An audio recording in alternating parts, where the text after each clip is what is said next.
Okay, how about sus chords up the neck? I showed you the F already.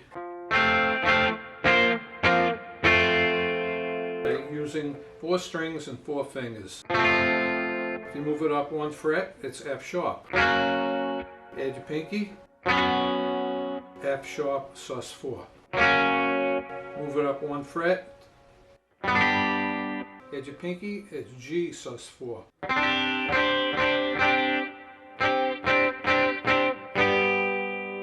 it up, bring it up another fret, G sharp or A flat.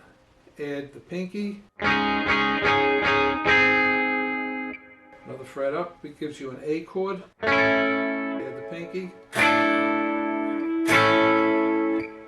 A sharp or B flat.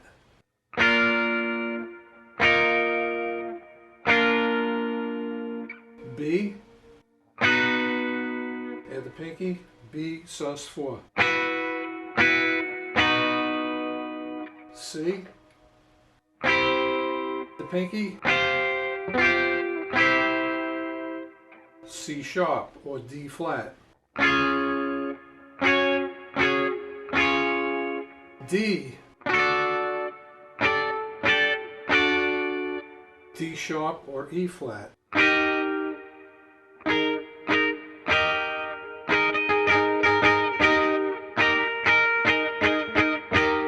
I can't really go any further because my fingers are too thick, but you can play it as far as your fingers can go up the neck and fit comfortably.